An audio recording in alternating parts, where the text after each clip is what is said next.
अस्सलाम वालेकुम। आज हम जिस टॉपिक के बारे में बात करें वाले पार्ट 2 लीगल सिस्टम का टॉपिक है, development of legal system in Pakistan. Question paper में अक्सर आता रहता है, जब रिपीट होता है हर बारी। Legal system means the body of rules and regulation which permits the norms and practice of the subjects living in the territorial bound. देखिए, किसी भी टेरिटोरियल बाउंड्री में अगर कोई लोग रह रहे हैं, कोई उस नॉर्म्स हैं, रेगुलेशंस हैं, रूल रेगुलेशंस हैं, ये जो लीगल सिस्टम है वो उसको परमिट करता है। ठीक है। The query of justification is solve by the state department which desire there authority from drives there authority from sovereign. ठीक है। ये जो है ना जस्टिफिकेशन क्यूरी है, ये वाली ये इसीलिए है कि स्टेट डिपार्टमेंट जो है वो अपनी अथॉरिटी लेते हैं सॉवरन से और वो एक्ट करते हैं। ठीक है। Legal system is a binding force as it is a compulsory for every person to follow the rules and while it is living society.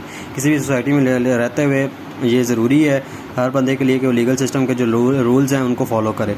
Every state has is own legal system which make difference from lawful and unlawful. जो lawful और unlawful को differ करता है वो legal system होता है। History and evolution of the legal system. The present legal system is drive from the common law model through the adoption of the laws and the structure of British. देखिए, British India में जब था तब भी वहाँ से भी हमारे कुछ लॉज हैं, कॉमन लॉज से भी हैं, कॉमन लॉ का स्ट्रक्चर भी है। The major part of our legal system is based on Islam. हमारा जो मेजर सिस्टम है वो क्योंकि एक इस्लामिक कंट्री है, हमारा जो सिस्टम है वो इस्लाम पे है। Islamic law played a vital role in the formation of present legal system. ठीक है। Therefore the legal system of Pakistan is hybrid legal system है। ठीक है।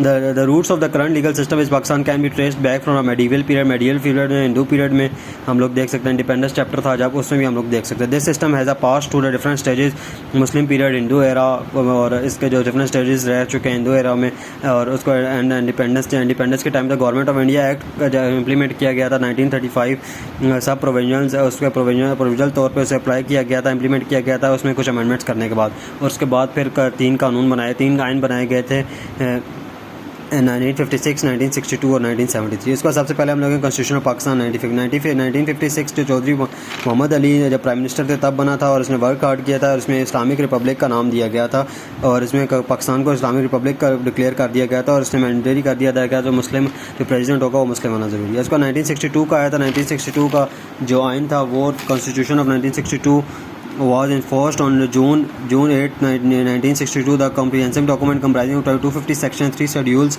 It was also written constitution. The constitution of the 1962 declared the Republic of Pakistan as a country name. However, owing the Republic Islamic was included later on. Islamic इसमें हो गया था बाद में, Islamic Republic of Pakistan। उसके बाद after the 1970 resignation of General Ayub Khan, the gaining power of Zulfikar Ali Bhutto, a new constitution was adopted in 1973. The constitution was Pakistan a supreme law containing 12 parts and 230 articles.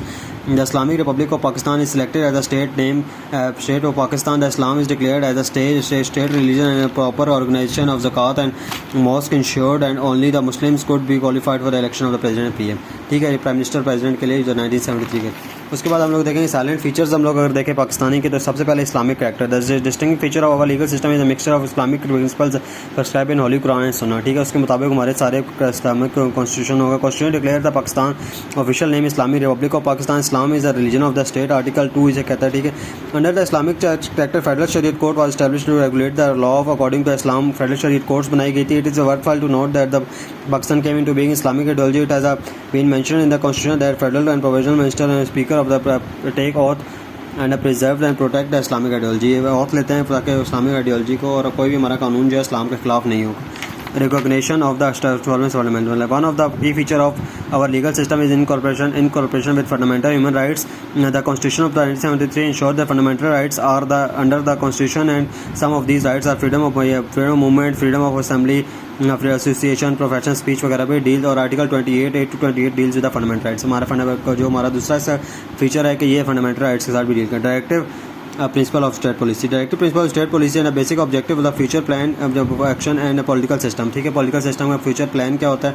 all government agencies take guidance from these principles। ये principles से guidance लेते हैं। however that depends on the availability of sources और decision makers to available environment, जो भी available environment है। उसके बाद हमारे पास rule of law. Rule of law आपने हमें पहले भी देखा, बिल्डिंग ब्लॉक्स में हमने इस चीज़ को देखा। Rule of law is a fundamental feature of the legal system. All citizen ensure the protection of the law treated same. सब कानून के नज़र में बराबर हैं। It is the principle of under the all person institution and entities are accountable to law and publicly enforced। ठीक है। सारे अकाउंटेबल। ठीक है। It is recent pass supreme court part से पाकिस्तान पनामा पेपर केस की जैसे बात हुई नवाज शरीफ के लिए, नवाज शरीफ सुप्रीम कोर्ट ने करप्शन के केस में नवाज शरीफ का लिए किया उसे, और उसके बाद इसमें GIT बनाई गई।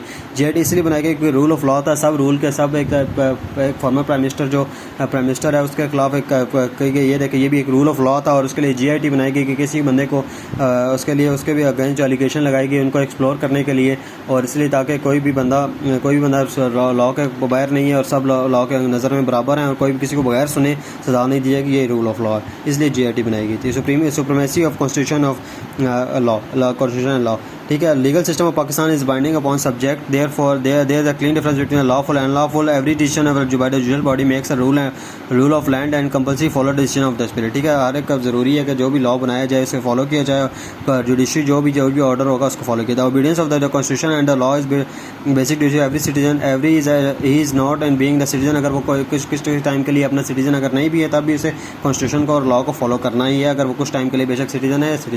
Independence of judiciary and court system of Pakistan, legal system of Pakistan has a main key, but one of the most important independence of the judiciary. Under the constitution, proper safeguards have been provided to ensure the independence of judiciary. A judge of the superior courts or appointed can be only be removed on the basis of inquiry report of supreme judicial council. देखिए जज judiciary को independence दी गई है, इसमें हमारे legal system में जो supreme judicial council की अगर कोई रिपोर्ट होगी तो उसी किसी को जज को रिमूव किया जाता है। सो जो enjoy the full security of the office and receive huge salaries, आपको खुद पता है कि पाकिस्तान के जो जजेस हैं उनको कितनी सैलरीज और मराद दी जाती हैं, सिर्फ इसी वजह से क्योंकि इंडिपेंडेंस ऑफ जुडिशरी है, ताकि वो इंडिपेंडेंट होकर काम करें, वो किसी के दबाव में ना आए। Administration of the law and justice, our legal system is provides a very efficient scheme regarding the administration of law and justice and avoid the clash among the vices। अगर वाइस इंस्टीट्यूशन में clash भी नहीं आना चाहिए, इसलिए administration law बनाया गया। हमारे the law of department plays advisory role, federal government federal road को एडवाइजरी, और the law department operates every province, ठीक है, operates in every province. The law and justice division generally called upon from time to time advise proper legal issues के भी legal issues में law department हमारा काम करता है। Administration of federal court, the law of the justice division is also involve in appointment of law officers including attorney general, standing council. It also approves appointment of legal adviser for which there is a committee include attorney general, legal law and justice minister. The mixture of virus legal system with the legal system cover the further distinguish it. It also duty to the court to defend and implement the same system of the welfare of people. ये administration federal court हमारा होना चाहिए ताकि federal court ने हमारा ये काम करता है, वेलफेयर लोगों के वेलफेयर के लिए काम करता है। Thank you very much. हमने देखा कि ये मतलब क्वेश्चन दो तरह से आता है, सिर्फ इसका भी आ जाता है कि लीगल सिस्टम का डेवलपमेंट कैसी हुई, और सिर्फ इसमें भी आ जाता है कि इसके फीचर्स क्या हैं, ठीक है। तो ये अलग अलग भी आ सकता है और इकट्ठा भी आ सकता है। तो ओवरऑल हमने एक क्वेश्चन को देखा। Thank you very much.